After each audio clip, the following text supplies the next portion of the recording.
queria inicialmente cumprimentar a professora Amanda Flávio de Oliveira, coordenadora do projeto Vínculo, desenvolvido no âmbito da Universidade de Brasília.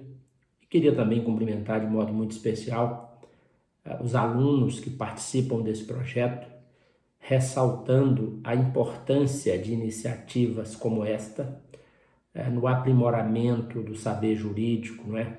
É fundamental que a universidade desenvolva projetos dessa natureza, porque eles são fundamentais na formação acadêmica, e a formação acadêmica seguramente irá contribuir para a atuação profissional desses alunos no futuro.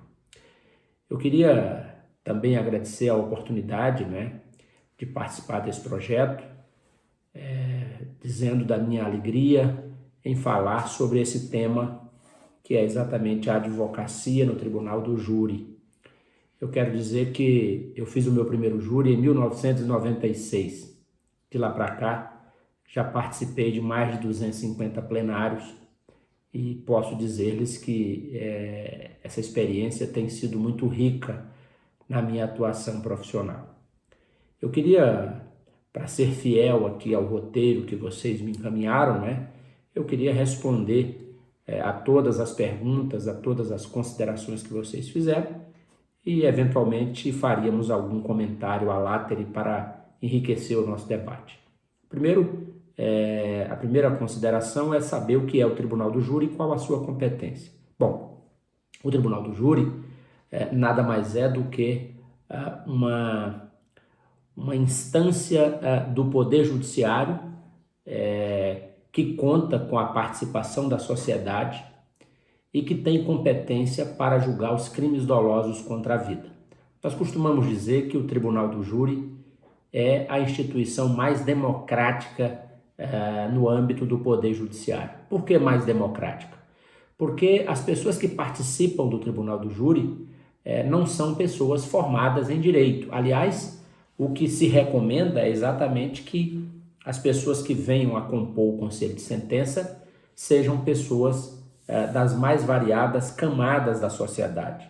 E por isso mesmo nós temos essa democratização do Tribunal do Júri.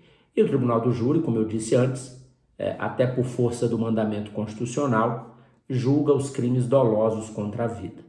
Os crimes dolosos contra a vida estão lá no Código Penal, são eles: o crime de homicídio, a participação em suicídio, o infanticídio e o aborto, não é? Essas são as infrações penais submetidas à competência do Tribunal do Júri. Excepcionalmente, o Tribunal do Júri pode também julgar crimes que não estão inseridos nessa categoria de crimes dolosos contra a vida. E isso ocorre quando nós temos a figura da conexão, ou seja, quando existe alguma outra infração penal que não seja originariamente da competência do Tribunal do Júri, mas que, em razão da conexão, deva ser julgada em conjunto. E aí prevalece a regra da especialidade. Como o Tribunal do Júri tem um rito especial, esta especialidade prevalece em relação àquela competência que seria do juiz singular. Então, dito isso, penso que nós estabelecemos aqui o nosso primeiro quadro, não é? Nós definimos o que é o Tribunal do Júri e qual seria a sua competência. Depois nós nos colocaríamos aqui diante da seguinte indagação: como se dá a atuação do advogado de defesa e de assistente de acusação? Bom, muito bem. A atuação do advogado de defesa no Tribunal do Júri é uma atuação especializada. Por que especializada? Porque o Tribunal do Júri tem um rito diferenciado, não é? Tem uma fase inicial que se desenvolve perante o juiz togado, perante o juiz de direito, e numa segunda fase o processo se desenvolve perante o Conselho de Sentença, que é verdadeiramente o juízo natural dessas causas que nós já falamos acima. Então, o advogado de defesa precisa compreender bem essa fase procedimental que se desenvolve perante o juiz singular, sabendo o advogado que essa primeira fase não é uma fase de julgamento propriamente dito, ela é uma fase de preparação para o julgamento perante o conselho de sentença. Então, muitas vezes não é recomendável que o advogado aprofunde a discussão de mérito nessa primeira fase, exatamente para que não seja antecipada a tese de defesa. Isso pode fazer parte de uma estratégia e não tem nada de errado nisso, tá? Não tem nenhum problema ético em o advogado deixar para apresentar a sua tese somente no momento do julgamento pelo tribunal do júri. Obviamente que há casos excepcionais em que o advogado, estando convencido de que não há crime doloso contra a vida, é possível que haja o enfrentamento dessa tese desde logo, buscando uma desclassificação naquela fase intermediária entre a primeira e a segunda fase. Todos nós sabemos que ali há um momento em que o juiz pode, excepcionalmente, não é a regra, o juiz pode absolver o réu sumariamente, ele pode desclassificar a conduta para outra infração que não seja de competência do tribunal do júri, pode até impronunciar o réu e pode também pronunciá-lo. Pronunciá-lo significa dizer que ele vai ser submetido a plenário, que ele vai efetivamente ser levado a julgamento perante o conselho de sentença. Então, a regra é que o réu seja pronunciado. Se nós pegarmos a estatística de uma vara do tribunal do júri, nós vamos perceber que, na grande maioria dos casos, o réu efetivamente é pronunciado e é levado a júri. Então, o advogado precisa estar atento a essa natureza especial do procedimento para que ele não gaste, às vezes, energia desnecessária enfrentando o mérito da acusação sem a viabilidade de uma tese de desclassificação ou de absolvição sumária ou de impronúncia. Então, tudo isso é importante o advogado ter em mente. O assistente de acusação, de igual modo, também deve estar atento a esta divisão procedimental para que ele também não gaste energia de maneira desnecessária, deixando então para fazer a acusação completa de mérito por ocasião do tribunal do júri, não é? E aí nós indagaríamos aqui num terceiro momento quais são as experiências e competências comumente exigidas de um bom advogado que atua perante o tribunal do júri. Essa pergunta é muito importante porque, como eu disse antes, a atuação no tribunal do júri é uma atuação especializada. Não são todos os advogados criminais que se dedicam à atuação perante o tribunal do júri. Primeiro porque o tribunal do júri reclama alguma facilidade na oratória, no discurso, na capacidade de convencimento. E não são todos os advogados que fazem isso com facilidade, não é? E eu diria aos alunos, aos colegas, não é, que isso não é nenhum demérito do advogado. O fato do advogado não ter esta facilidade na oratória, o fato do advogado não ser um tribuno por excelência, não significa que ele não seja um bom advogado. Há outras qualidades, né? Há outras virtudes na advocacia tão importantes quanto a tribuna. Mas se nós estamos tratando de tribunal do júri, a primeira preocupação que o advogado deve ter é se ele tem esta facilidade, esta capacidade de argumentar oralmente, não é? E, sobretudo, se ele tem a capacidade de se comunicar com pessoas que não falam, vamos dizer assim, a mesma língua jurídica do advogado. Nós sabemos que o advogado, como todo operador do direito, de um modo geral, ele usa uma linguagem formal, uma linguagem típica da nossa atividade.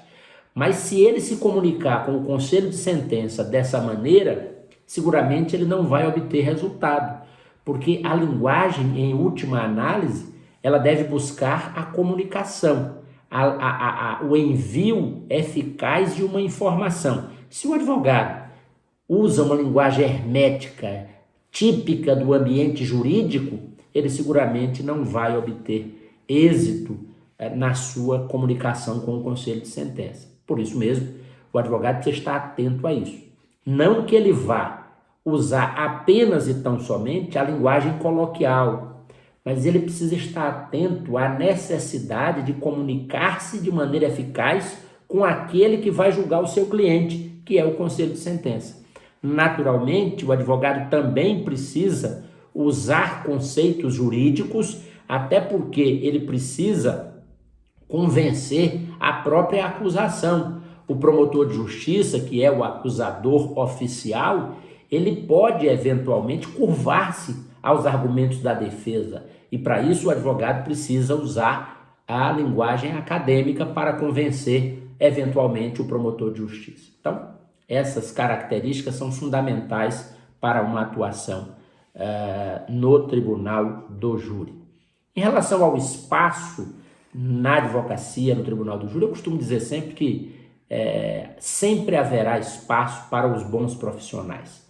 Não há esta preocupação, os bons sempre encontrarão um espaço para trabalhar. Isso vale na advocacia, isso vale na música, isso vale na dança, no futebol, isso vale em todo ofício, por assim dizer, esta regra de que aqueles que se dedicam com esmero, com esforço, com responsabilidade, sempre haverão de encontrar espaço para atuar sem dificuldade.